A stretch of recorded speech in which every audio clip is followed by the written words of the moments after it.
அன்புள்ள பயணிகளே கவனத்திற்கு സമയം രാത്രി 9 മണി. സേലം റെയിൽവേ സ്റ്റേഷനിൽ നിന്ന് ആ തീവണ്ടി സാവധാനം വേഗത കൈവരിക്കുകയാണ്. 11:04 സേലം ചെന്നൈ എക്സ്പ്രസ്. പുറമേ നിന്ന് നോക്കുന്നവർക്ക് ഇതൊരു സാധാരണ രാത്രിയാവാം. എന്നാൽ ആ ട്രെയിനിന്റെ ഇരുമ്പ് ഭിത്തികൾക്കുള്ളിൽ ഒളിപ്പിച്ചു വെച്ചിരുന്നത് ഒരു നഗരത്തെ തന്നെ വിലയ്ക്ക് വാങ്ങാൻ ശേഷിയുള്ള ഒന്നായിരുന്നു. 342 കോടി രൂപയുടെ നോട്ടുകൾ. 224 തടിപ്പെട്ടിയിലായി ബാങ്ക് സീൽ ചെയ്ത നോട്ടുകെട്ടുകൾ. തൊട്ടടുത്ത ബോഗിയിൽ തോക്കേന്തിയ പോലീസുകാർ. പുറമേ നിന്ന് നോക്കിയാൽ ഒരു ഈച്ച പോലും കടക്കാത്ത സുരക്ഷ. പക്ഷേ ഇരുട്ടിന്റെ മറവിൽ ആരും പ്രതീക്ഷിക്കാത്ത ഒന്ന് സംഭവിക്കാൻ പോവുകയായിരുന്നു. റെയിൽപാളത്തിലൂടെ ചക്രങ്ങൾ പായുമ്പോൾ ആ മുരൾച്ചയ്ക്കിടയിൽ ലോകത്തെ ഞെട്ടിച്ച ആ കവർച്ചയുടെ പ്ലാൻ അരങ്ങേറുകയായിരുന്നു.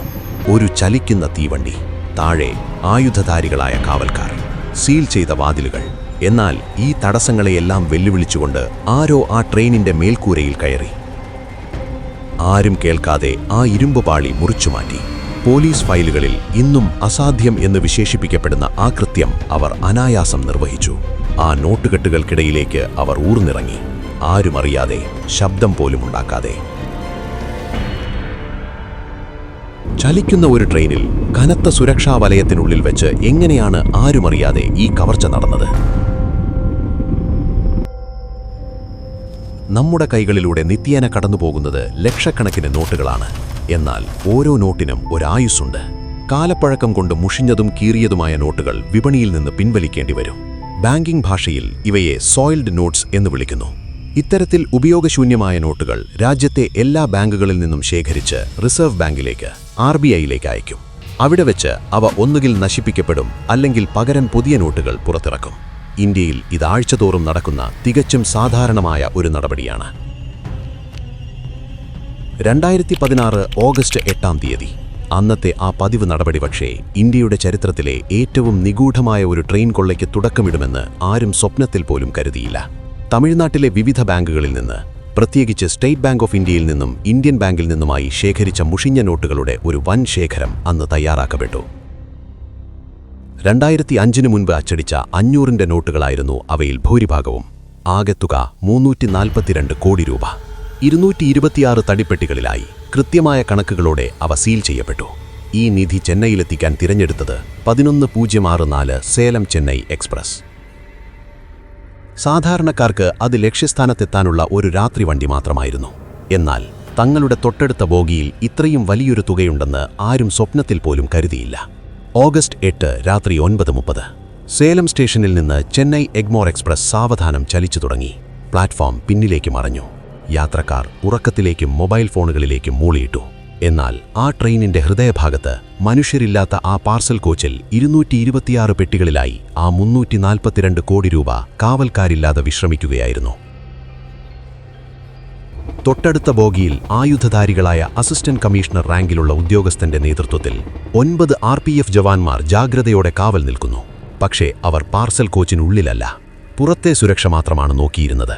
എല്ലാം നിയന്ത്രണത്തിലാണെന്ന് അവർ ഉറച്ചു വിശ്വസിച്ചു. പക്ഷേ കൃത്യമായി ആസൂത്രണം ചെയ്യപ്പെട്ട ഒരു ക്രൈം ത്രില്ലറിലെ പോലെ കഥയുടെ മറുപുറം അവിടെ ഉണരുകയായിരുന്നു. ട്രെയിൻ സേലം പിന്നിട്ട് ഉൾനാടൻ പ്രദേശങ്ങളിലേക്ക് കടന്നതോടെ അന്തരീക്ഷം മാറി. സ്റ്റേഷനുകൾ ചെറുതായി വന്നു. ചിന്നസേലം മുതൽ വൃദ്ധാചലം വരെയുള്ള ആ വിജനമായ പാതയിലേക്ക് ട്രെയിൻ പ്രവേശിച്ചു. അവിടെ ഒരു പ്രത്യേകതയുണ്ട്. മുകളിൽ വൈദ്യുതി ലൈനുകളില്ല. ട്രെയിൻ ഇപ്പോൾ പൂർണ്ണമായും ഡീസൽ എഞ്ചിന്റെ കരുത്തിലാണ് ഓടുന്നത്. വേഗത കുറഞ്ഞു. എഞ്ചിന്റെ ഗർജനം കൂടി.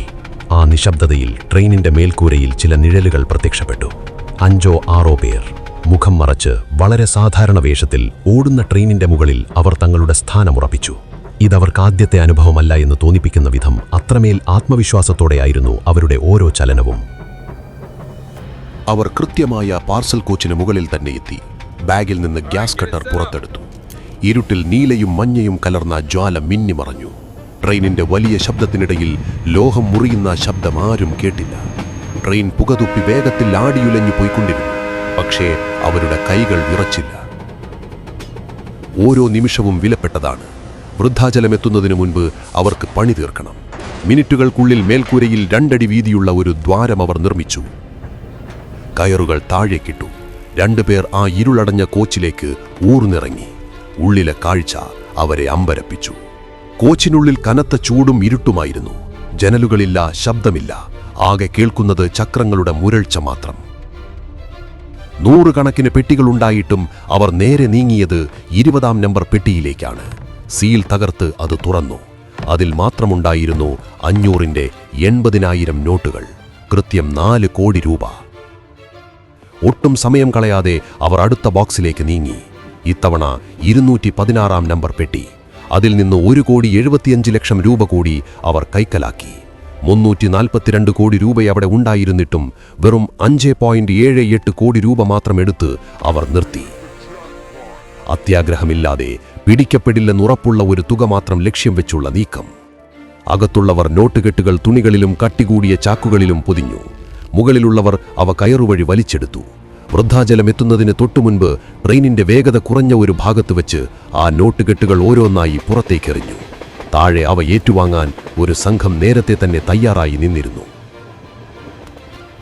അടുത്ത കോച്ചുകളിൽ ആയുധധാരികളായ ജവാന്മാരുണ്ടായിരുന്നു. പക്ഷേ ഡീസൽ എഞ്ചിന്റെയും കാറ്റിന്റെയും ശബ്ദത്തിനിടയിൽ മുകളിൽ നടക്കുന്നതൊന്നും അവർ അറിഞ്ഞില്ല. ആപത്ത് മുകളിൽ നിന്നായിരിക്കുമെന്ന് ആരും സ്വപ്നത്തിൽ പോലും വിചാരിച്ചതുമില്ല. 1.5 മണിക്കൂർ നീണ്ട ഓപ്പറേഷന് ശേഷം പുലർച്ചെ 1:30 ആ സംഘം ഓരോരുത്തരായി ട്രെയിനിൽ നിന്ന് അപ്രത്യക്ഷരായി. ആകാശത്തേക്ക് തുറന്ന വലിയ ദ്വാരവുമായി ട്രെയിൻ ചെന്നൈ ലക്ഷ്യമാക്കി പാഞ്ഞു. പുലർച്ചെ 4 മണിക്ക് ട്രെയിൻ എഗ്മൂർ സ്റ്റേഷനിലെത്തി. യാത്രക്കാർ ഇറങ്ങി. പ്ലാറ്റ്ഫോം ശാന്തമായി. പക്ഷേ കവർച്ച നടന്ന വിവരം അപ്പോഴും ആരും അറിഞ്ഞില്ല. രാവിലെ 10:51 RBI ഉദ്യോഗസ്ഥരെത്തി പാർസൽ കോച്ച് തുറന്നു. വാതിൽ തുറന്നതും അകത്ത കാഴ്ച കണ്ടവർ പകച്ചുപോയി. കോച്ചിന്റെ മേൽക്കൂരയിലെ ആ വലിയ ദ്വാരത്തിലൂടെ സൂര്യപ്രകാശം ഉള്ളിലെ തടിപ്പെട്ടികളിൽ വന്നു പതിക്കുന്നു. ചിതറിക്കിടക്കുന്ന നോട്ടുകെട്ടുകൾ, തകർത്ത പെട്ടികൾ. ഇന്ത്യയിലെ ഏറ്റവും സുരക്ഷിതമായ ഒരു യാത്ര ഇങ്ങനെ അവസാനിക്കുമെന്ന് ആരും കരുതിയില്ല. സുരക്ഷാ സംവിധാനങ്ങളുടെ കണ്ണുവെട്ടിച്ച് ഓടുന്ന തീവണ്ടിയിൽ നടന്ന ഈ കവർച്ച ചരിത്രത്തിലെ വലിയൊരു ചോദ്യചിഹ്നമായി മാറി. സാങ്കേതിക വിദ്യയും ആയുധബലവും തോറ്റിടത്ത് നിശബ്ദമായ പ്ലാനിങ്ങും കൃത്യതയും വിജയിച്ച നിഗൂഢമായ രാത്രി. യാർഡിൽ നിമിഷങ്ങൾക്കുള്ളിൽ പരിഭ്രാന്തി പടർന്നു. RBI ഉദ്യോഗസ്ഥർ ഉന്നതാധികാരികളെ വിവരമറിയിച്ചു. മിനിറ്റുകൾക്കുള്ളിൽ railway police, RPF, Tamil Nadu police എന്നിവർ സ്ഥലം വളഞ്ഞു. യാർഡ് പൂർണ്ണമായും സീൽ ചെയ്തു. ചോദ്യം ഒന്നേ ഉണ്ടായിരുന്നുള്ളൂ: എത്ര പോയി? കണക്കെടുപ്പ് വേഗത്തിലായി. ലോഡിംഗ് ലിസ്റ്റുമായി ഒത്തുനോക്കിയപ്പോൾ ഞെട്ടിക്കുന്ന വിവരം പുറത്തുവന്നു. 4 പെട്ടികളാണ് തകർക്കപ്പെട്ടിരിക്കുന്നത്. അതിൽ 2 പെട്ടികൾ പൂർണ്ണമായും ശൂന്യം. 5,78,00,000 രൂപ നിശബ്ദമായി കവർന്നെടുക്കപ്പെട്ടിരിക്കുന്നു. ഇത് വെറുമൊരു മോഷണമല്ല, രാജ്യത്തിന്റെ സുരക്ഷാ സംവിധാനത്തിന് നേരെയുള്ള വെല്ലുവിളിയായിരുന്നു. മണിക്കൂറുകൾക്കുള്ളിൽ ഫോറൻസിക് സംഘം സ്ഥലത്തെത്തി. മേൽക്കൂരയിലെ ദ്വാരത്തിൽ നിന്നും പെട്ടികളിൽ നിന്നും 4 വ്യത്യസ്ത വിരലടയാളങ്ങൾ അവർക്ക് ലഭിച്ചു. ഒരു പെട്ടിയുടെ അരികിൽ നിന്ന് ചെറിയൊരു രക്തസാമ്പിളും കണ്ടെത്തി. കവർച്ചയ്ക്കിടയിൽ ആർക്കോ മുറിവേറ്റിരിക്കുന്നു. പ്രതികളിലേക്കെത്താൻ ഇത്രയും തെളിവുകൾ ധാരാളമാണെന്ന് പോലീസ് വിശ്വസിച്ചു. പക്ഷേ ആ പ്രതീക്ഷകൾ അധികം നീണ്ടുനിന്നില്ല. ശേഖരിച്ച വിരലടയാളങ്ങളും രക്തസാമ്പിളും ദേശീയ കുറ്റാന്വേഷണ ഡേറ്റാബേസുമായി ഒത്തുനോക്കിയപ്പോൾ ഫലം ശൂന്യമെന്നായിരുന്നു. ആ കുറ്റവാളികൾക്ക് മുൻപ് ഒരു പോലീസ് റെക്കോർഡുമില്ലായിരുന്നു. CCTV ദൃശ്യങ്ങളിൽ കണ്ട സംശയാസ്പദമായ മുഖങ്ങളെല്ലാം ഒന്നുകിൽ മറയ്ക്കപ്പെട്ടതോ അല്ലെങ്കിൽ ക്യാമറയിൽ നിന്ന് തിരിഞ്ഞു നിൽക്കുന്നതോ ആയിരുന്നു. ആ വിജനമായ പാതയിൽ സാക്ഷികളായി ആരും തന്നെയുണ്ടായിരുന്നില്ല. സമ്മർദ്ദമേറിയതോടെ തമിഴ്നാട് പോലീസ് 7 പ്രത്യേക അന്വേഷണ സംഘങ്ങൾ രൂപീകരിച്ചു. അന്വേഷണം പ്രധാനമായും 3 സാധ്യതകളിലേക്കാണ് നീങ്ങിയത്. 1. റെയിൽവേ ജീവനക്കാരോ കാവൽക്കാരോ സഹായിച്ചു. ആഴ്ചകളോളം അവരെ ചോദ്യം ചെയ്തു, പക്ഷേ ഒന്നും കണ്ടെത്താനായില്ല. 2. തമിഴ്നാട്ടിലെ സ്ഥിരം കുറ്റവാളികളെ നിരീക്ഷിച്ചു. പക്ഷേ ഓടുന്ന തീവണ്ടിയുടെ മേൽക്കൂര മുറിക്കാൻ ശേഷിയുള്ള ആരും അവിടെ ഉണ്ടായിരുന്നില്ല. 3. അയൽ സംസ്ഥാനങ്ങളിലേക്ക് അന്വേഷണം വ്യാപിപ്പിച്ചു. പക്ഷേ ഇന്ത്യയിൽ ഇതിനു മുൻപ് ഇത്രയും കൃത്യതയുള്ള ഒരു ട്രെയിൻ കവർച്ച നടന്നിട്ടില്ലായിരുന്നു. തെളിവുകളില്ല, സൂചനകളില്ല. ഒടുവിൽ 2016 ഓഗസ്റ്റ് 11 കേസ് CBCID ഏറ്റെടുത്തു. പുതിയ നേതൃത്വം, പുതിയ തന്ത്രങ്ങൾ. ADSP സെന്തിൽകുമാറിന്റെ നേതൃത്വത്തിൽ DSP കൃഷ്ണൻ ഫീൽഡ് ഓപ്പറേഷന്റെ ചുമതലയേറ്റു. പഴയ തെളിവുകളിൽ നിന്നും അവർ പുതിയൊരു പഴുത് തിരയാൻ തുടങ്ങി. എവിടെയോ ഒരു പിഴവ് സംഭവിക്കുമെന്ന് അവർക്കറിയാമായിരുന്നു. പക്ഷേ ആ പിഴവ് കണ്ടെത്താൻ അവർക്ക് വർഷങ്ങൾ കാത്തിരിക്കേണ്ടി വന്നു. ഫയലുകൾ പൊടിപിടിച്ചു തുടങ്ങി. പക്ഷേ ആ ഫയലുകൾക്കിടയിൽ ആരും ശ്രദ്ധിക്കാതെ പോയ ഒരു ചെറിയ ഫോൺ കോൾ റെക്കോർഡുണ്ടായിരുന്നു. ഇന്ത്യയെ ഞെട്ടിച്ച ആ കവർച്ചയുടെ ചുരുളഴിയാൻ പോകുന്ന ആ നിമിഷം കാത്തിരിക്കുകയായിരുന്നു. 2017 അവസാനിക്കാറായിട്ടും അന്വേഷണം എങ്ങുമെത്തിയില്ല. ഫോറൻസിക് തെളിവുകൾ തോറ്റെടുത്ത് സാങ്കേതിക വിദ്യയെ കൂട്ടുപിടിക്കാൻ CBCID തീരുമാനിച്ചു.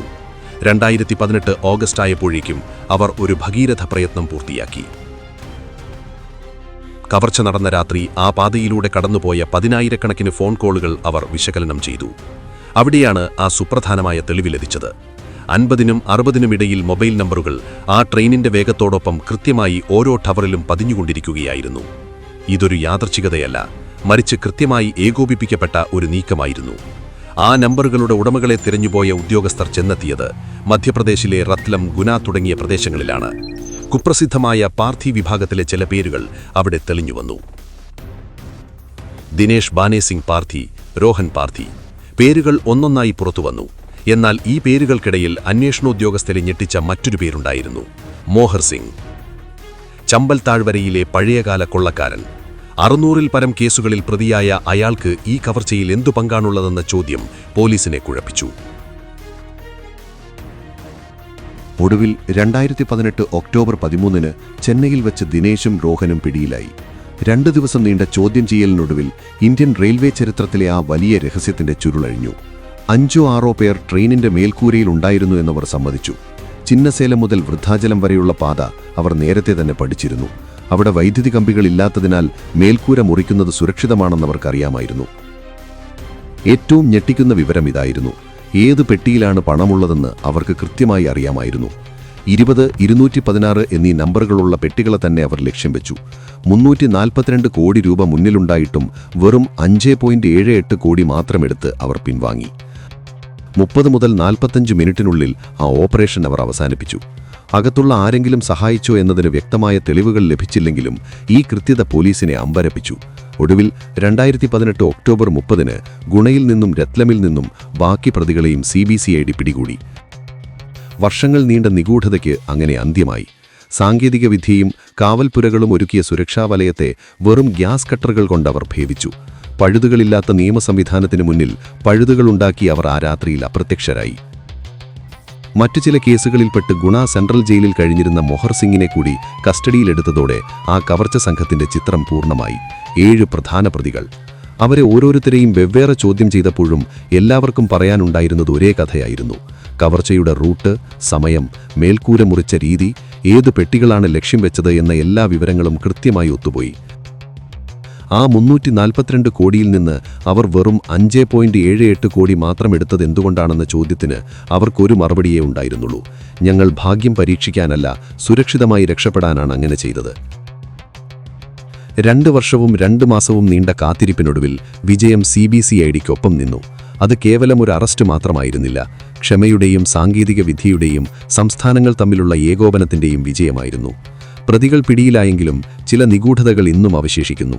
ഏറ്റവും വലിയ ചോദ്യം പണം എവിടെയെന്നതായിരുന്നു. കവർച്ച ചെയ്യപ്പെട്ട 5.78 കോടി രൂപയിൽ ചെറിയൊരു ഭാഗം മാത്രം വീണ്ടെടുക്കാൻ കഴിഞ്ഞുവെന്നാണ് സൂചനകൾ. പഴയ നോട്ടുകളായതിനാലും കറൻസി വിനിമയ ശൃംഖല തകർക്കപ്പെട്ടതിനാലും ആ പണം എവിടെ പോയി എന്നത് ഇന്നും ഒരു രഹസ്യമാണ്. കൂടാതെ ബാങ്കിനുള്ളിൽ നിന്ന് ആരെങ്കിലും ഇവർക്ക് വിവരം ചോർത്തി നൽകിയോ എന്ന കാര്യത്തിലും വ്യക്തമായ തെളിവുകൾ ലഭിച്ചിട്ടില്ല. ഈ കവർച്ചയ്ക്ക് ശേഷം റെയിൽവേയും RBIയും തങ്ങളുടെ സുരക്ഷാ മാനദണ്ഡങ്ങൾ പൂർണ്ണമായും പരിഷ്കരിച്ചു. ഇന്ന് ഇത്തരം പണം കൊണ്ടുപോകുന്ന കോച്ചുകളിൽ ആയുധധാരികളായ ഗാർഡുകളും CCTV ക്യാമറകളും GPS ട്രാക്കിംഗ് സംവിധാനങ്ങളും ഏർപ്പെടുത്തിയിട്ടുണ്ട്. പെർഫെക്റ്റ് ക്രൈം എന്നൊരു ചിന്തയെ ഈ കേസ് പാടെ തകർത്തെറിഞ്ഞു. കാലം എത്ര കഴിഞ്ഞാലും, കേസ് എത്ര തണുത്തുപോയാലും, കുറ്റവാളി എത്ര ബുദ്ധിമാനായാലും നിയമത്തിന്റെ കരങ്ങളിൽ നിന്ന് ആർക്കും രക്ഷപ്പെടാനാവില്ല.